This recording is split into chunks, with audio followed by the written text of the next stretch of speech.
राधे राधे दोस्तों। कैसे हैं आप लोग? सब लोग अच्छे होंगे। आज मैं आपको एक बूढ़ी सियार की कहानी सुनाने जा रहा हूँ, जिसे सुनने के बाद आपको लगेगा कि सच में किसी बुजुर्ग को देख करके उसकी कभी हंसी नहीं उड़ानी चाहिए, कभी भी उसकी मजाक नहीं उड़ानी चाहिए। देखो, किसी जंगल में एक सियारों का झुंड रहा करता था।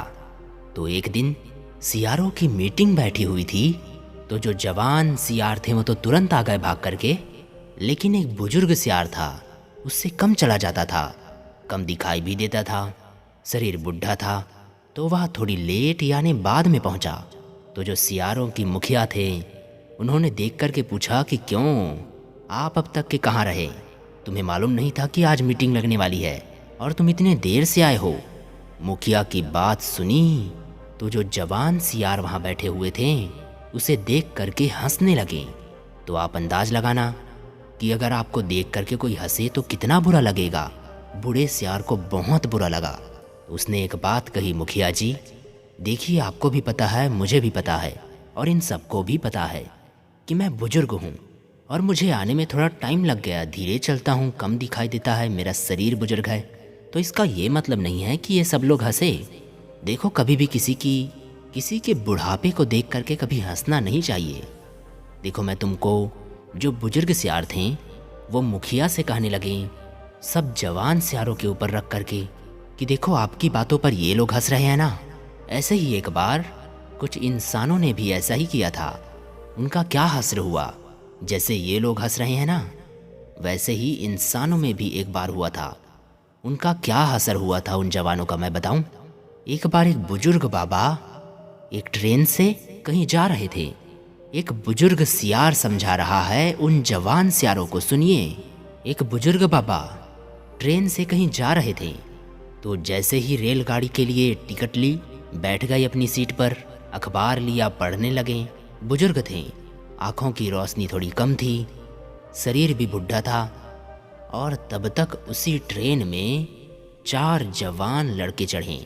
और जब चारों जवान लड़के चढ़े तो उनके दिमाग में एक बात आई। इस बात को तो आप भी जानते हो कि जवान होते हैं ना, तो उनको घमंड हो जाता है थोड़ा। तो चारों जवान लड़के चढ़े, उनके दिमाग में एक बात आई।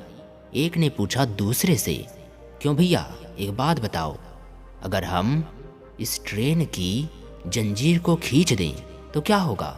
बुढ़े सियार कह रहे हैं, सुनो जवान सियारों, तुम्ही को समझा रहा हूँ। उन चारों लड़कों में से एक लड़के ने कहा, अगर हम इस ट्रेन की जंजीर को खींचते हैं तो क्या होगा?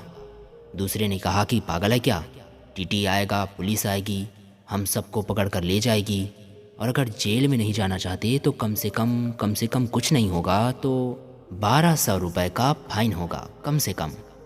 तो देखो, चारों लड़कों के दिमाग में एक बात आई, 1200 रुपये बस?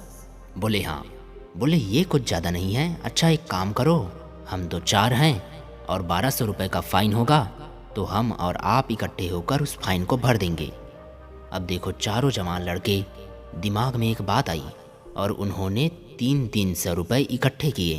300 कितने हो गए? 1200।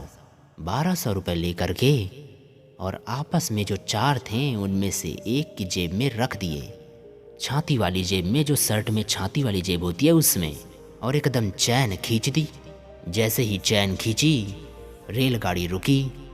तुरंत उसी डिब्बे में टीटी और कुछ पुलिसकर्मी आए। एकदम आकर के पूछे कि क्यों, ये चैन किसने खींची है? तब तक जो 4 लड़के थे उनके दिमाग में एक बात आई। बोले फाइन तो देना ही है हमें, और हो सकता है कि फाइन भी बच जाए। वे जवान बोले कि बाबूजी, ये चैन हमने नहीं खींची, और जो उसी डिब्बे में जो बुजुर्ग बैठे हुए थे उनकी तरफ इशारा कर दिया कि चैन इन बुजुर्ग ने खींची है।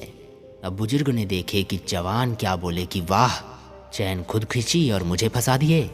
क्यों बाबा बुढ़े? पुलिस वालों ने पूछा, क्यों बाबा, आप बुढ़ापे में आ गए, आपने चैन क्यों खींची?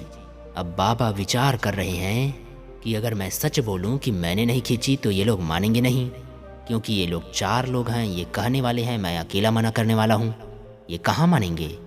तो एकदम बाबा के दिमाग में एक बात आई कि बाबा ने कहा कि बाबूजी, पुलिस वालों से कहा कि बाबूजी चैन मैंने खींची है। पर क्यों? बोले इसलिए खींची है मैंने चैन कि चारों लड़के हैं ना, ये जब से इस डब्बे में चढ़े हैं तब से बदतमीजी कर रहे हैं। इतनी बदतमीजी कर रहे हैं, इन्होंने मुझे पीटा और पीटने के बाद मेरे पास केवल 1200 रुपये थे। कितने? 1200 रुपये, वो भी इन्होंने छीन लिए।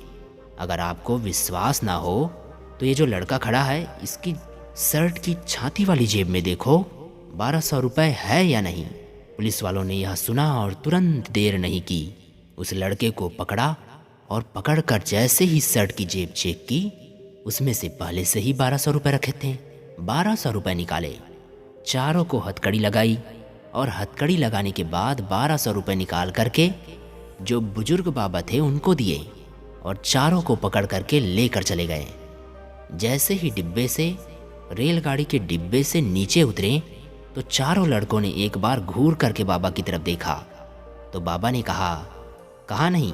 तो बाबा ने उन चारों लड़कों की तरफ देख करके अपने सर पर हाथ फिराया, उन चारों लड़कों से एक बात कही कि बेटों, और कहा कि ये जो मेरे सर पे जो सफ़ेद बाल तुम्हें दिखाई दे रहा है ना, तो तुम्हें क्या लगता है ये सफ़ेद बाल क्या खुद से हुए हैं? बेटा, मेरे उम्र के हिसाब से जितना तुमने खाना भी नहीं खाया होगा उतना मैंने पानी पी लिया है।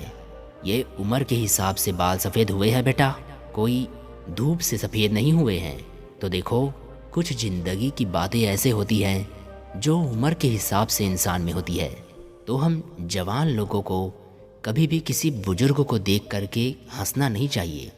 उस बुजुर्ग सियार ने ऐसी कहानी उन जवान सियारों को सुनाई, सबकी गर्दन नीची हो गई। मुखिया ने हाथ जोड़े और हाथ जोड़ करके बिठा लिया कि बैठो, ये सब तो पगले हैं जो तुम्हें देख करके हंस रहे थे। देखो, इस कहानी से हमें यही सीख मिलती है कि हमसे उम्र में कोई भी ज़्यादा हो तो कभी भी हमें उसका उपहास नहीं करना चाहिए, कभी भी हमें उसको देख करके हंसना नहीं चाहिए, कभी भी उसके बुढ़ापे को देख करके हमें हंसना नहीं चाहिए, उसकी मजाक नहीं बनानी चाहिए। क्यों? क्योंकि जो आज उनके ऊपर बुढ़ापा है ना, एक बात याद रखना, वो किसी दिन हमारे ऊपर भी आने वाला है। तो भैया, सभी से मेरा विनम्र निवेदन है कि किसी भी बुजुर्ग का कभी भी उपहास ना करें, कभी भी उसका मजाक ना बनाएं, कभी भी उससे घृणा ना करें। जय श्री राधे।